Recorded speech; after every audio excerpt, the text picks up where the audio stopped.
여러분 가상 7원이라고 들어보셨잖아요.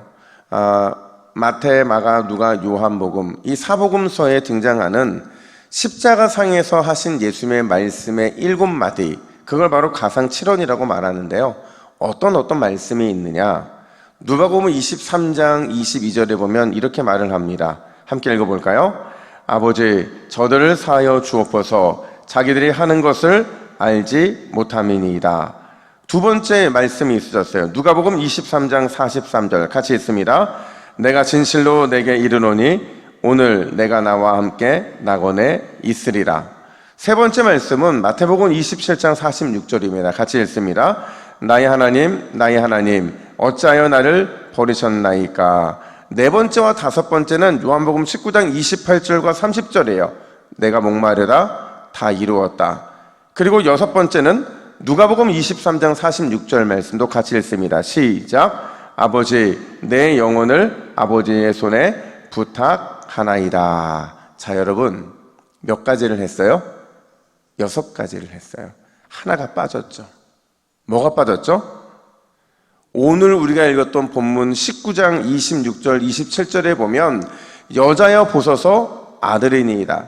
보라 내 어머니라 하는 바로 이 말씀이 빠져 있어요. 그러니까 지금 우리가 오늘 다루는 말씀이요, 가상칠언의 한 말씀이라는 거예요. 그만큼 중요한 말씀인데 오늘 말씀은요, 여러분 두 가지 질문을 던지면서 답을 찾으면 좋을 것 같아요. 첫 번째 질문이 뭐냐면 십자가의 예수님의 죄목을 기록한 패, 그 패가 뭘 의미하는가 하는 게 첫 번째고요. 두 번째 질문은 왜 예수님은 요한에게 자기 어머니를 부탁하셨을까 하는 겁니다.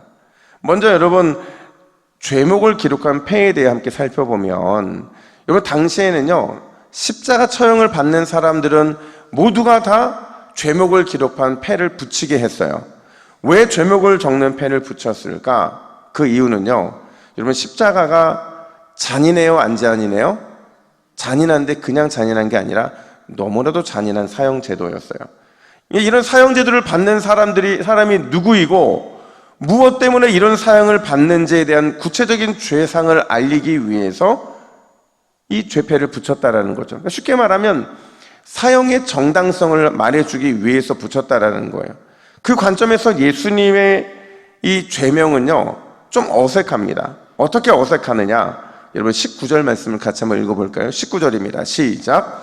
빌라도가 패를 써서 십자가 위에 붙이니 나사렛 예수 유대인의 왕이라 기록되었더라. 자, 여러분 예수님이 십자가에 달리셨을 때 붙여있던 이 죄명 있잖아요. 이게 왜 이상하냐면 누가 십자가를 지는지에 대한 건 등장을 해요. 누구예요? 나사렛 예수 유대인의 왕이죠. 근데 그분의 죄명이 있어요, 없어요? 없죠. 그래서 그랬는지 21절에 보니까 유대인들이요, 특별히 유대 종교 지도자들이 예수님의 죄명에다가 한 단어만 추가해달라고 부탁을 해요. 뭘 부탁하죠? 자칭이라는. 이게 들어가면 죄가 되거든요. 그러니까 이걸 추가해달라고 얘기를 하는데 빌라도가 이걸 들어요, 안 들어요? 듣지 않습니다. 이미 수차례 예수님의 죄 없음을 말해왔기 때문에 빌라도는 끝까지 그걸 지키려고 했던 것 같아요. 심지어 20절에 보면요, 이 예수님의 죄명이 어떤 언어로 되어 있어요? 히브리어, 라틴어, 헬라어로 되어 있더라는 거죠. 도대체 왜 빌라도는 자칭이라는 말 넣기를 거절하는 걸까? 또 왜 빌라도는 죄명을 히브리어, 라틴어, 헬라어로 번역해서 기록하고 있는 것일까? 정확한 의도는 알 수 없어요. 근데 분명한 건 뭐냐면 빌라도의 이런 행동이 역사 속에 얼마나 대단한 일을 일으켰느냐 하는 거예요. 빌라도의 이 행동이요, 결국 예수 그리스도의 십자가 구속의 복음을요 각 나라로 전하게 만들었다는 거예요. 히브리어를 사용하는 유대인들이 그것을 읽고 회개와 복음의 구원의 역사를 경험하게 되었고, 라틴어를 사용하는 로마인들이요 결국 회개와 구원의 복음을 누리게 되었고, 심지어 헬라어를 사용하는 그리스도인들도 회개와 복음의 역사를 이 죄명 속에서 찾고 있더라는 거죠. 한마디로 말하면 예수님이 각 나라와 족속을 구원하시기 위해 지신 이 십자가, 그분이 진정한 이 땅의 왕이라는 사실을 알리는데 이 팻말의 역할이 지대한 영향을 미치게 되었다라는 거예요. 근데 더 놀라운 건 뭐냐면요, 이제는 그 나라와 각 나라와 족속이 모두가 다 자기 나라 말로 번역된 팻말을 가지게 됐다라는 거예요. 그래서 오늘 이 말씀을 이렇게 좀 바꿀 수 있을 것 같아요. 2000년 전 유대인의 왕으로 십자가 죽음을 통해 구원을 이루어 주신 예수님께서 그분을 믿는 모든 나라와 백성들에게 구원을 베풀어 주시는 왕이 되셨다. 이제는 유대인의 왕이 아니라 온 백성을 구원할 만왕의 왕이 되셨다. 여러분 믿으십니까? 그 만왕의 왕이 비록 십자가 지시고 그의 모습은 유대인의 왕으로 십자가를 지셨지만 이제는 그분이 우리를 구원하실 만왕의 왕이 되어 주시는 줄로 믿습니다. 여러분 오늘 이 새벽에 예수님이 우리의 왕 되심을 믿으시고 또 인정하시고 순종하시고 그분을 위해 살아가시기를 주님의 이름으로 축복합니다. 모든 환경과 특별히 죽음까지도 선으로 바꾸어 주시는 주님의 이 놀라운 은혜 앞에서 오늘도 그 믿음 가지고 승리하시는 우리 모두가 되기를 주님의 이름으로 축복합니다. 뿐만 아니라 여러분, 그럼 왜 예수님은 굳이 요한에게 어머니를 위탁하셨을까 하는 거예요. 분명히 처절한 십자가였어요. 가장 고통스럽고 본인에게는 가장 아픈 시간을 보내고 계신데, 특별히 여러분 마리아에게는 예수님밖에 없었습니까? 아니죠. 4명의 아들이 더 있었어요. 그럼에도 불구하고 왜 굳이 요한에게 어머니를 부탁하신 걸까? 그리고 더 놀라운 건요, 27절 하반절이에요. 우리 27절 하반절 말씀을 같이 읽습니다. 시작. 그때부터 그 제자가 자기 집에 모시니라. 여러분, 요한이 뭐라고 마리아를 자기 집에 모십니까? 다른 형제들이 있는데 왜 그들을 무시하고 요한이 이 말씀에 순종했느냐 하는 거예요. 왜 순종했을까? 중요한 건 여러분, 지금 예수님은 요한에게 단지 자신의 육신의 어머니를 부탁하고 있는 게 아니라는 거예요. 자신의 죽음 앞에서 처절하게 울고 있는 육신의 어머니, 그리고 그 어머니를 함께 바라보고 있는 요한에게 십자가 죽음을 감당해야 하는 자신을 대신해서 우리 어머니를 돌봐달라고 요청하고 있는 게 아니라는 거예요. 그럼 왜 이런 부탁을 하고 있느냐? 사실 이 장면은요, 교회의 사명, 성도의 사명이 궁극적으로 무엇을 위한 것인지를 보여주고 있다는 거죠. 그러니까 종말을 살아가는 성도들이 왜 어떤 마음으로 살아가야 되는지를 보여주고 있는 거예요. 여러분 잘 생각해 보세요. 예수님의 어머니 마리아, 그리고 끝까지 예수님의 곁을 지킨 요한, 이 두 사람의 공통점이 뭘까요? 이 둘의 공통점이 뭐예요? 끝까지 예수님을 사랑했던 사람이라는 거예요. 끝까지 십자가를 지키면서 예수님을 사랑하고 있는 공통점이 있다는 거죠.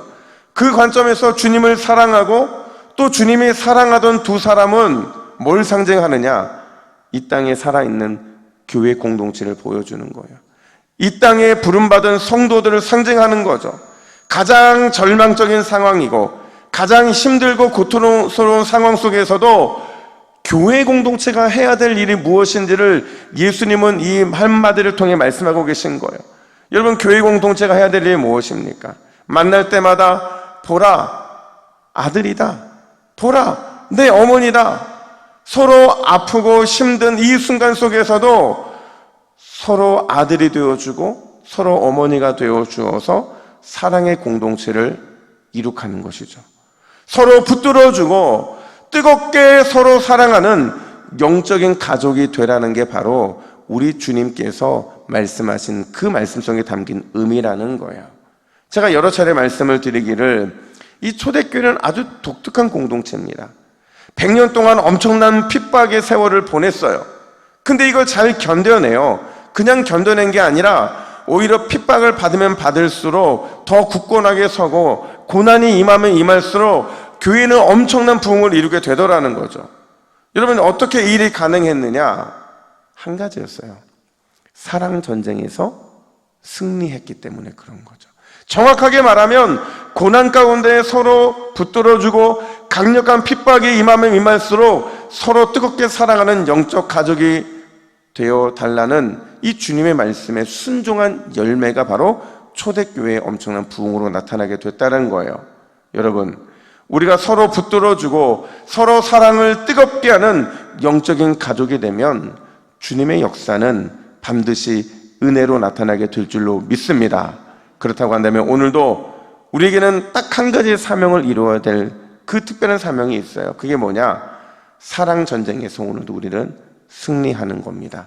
미움을 벗어버리고 끝까지 사랑하기를 힘쓰는 것입니다. 그러면 주님께서 우리에게 잘하였다 충성된 종이라는 복된 칭찬 주실 줄로 믿습니다. 우리 함께 화면을 보시고 같이 기도의 제목을 같이 했습니다. 시작. 주여, 오늘도 만왕의 왕이신 예수님의 위대한 능력을 경험하게 하옵소서. 서로 붙들어주고 서로 사랑하는 영적 가족이 되어 사랑 전쟁에서 승리하게 하옵소서. 아멘. 함께 기도하겠습니다. 하나님 아버지, 오늘 우리가 기도하는 그 예수님은 만왕의 왕이신 예수님인 줄로 믿습니다. 그 예수님의 이름으로 기도할 때에 위대한 능력이 반드시 나타나게 될 줄로 믿습니다. 그 믿음 가지고 서로 붙들어주고 서로 사랑하는 영적 가족이 되어서 오늘도 사랑 전쟁에서 승리하는 우리 모두가 되게 하여 주시옵소서. 감사드리며 예수님의 이름으로 기도하옵나이다. 아멘.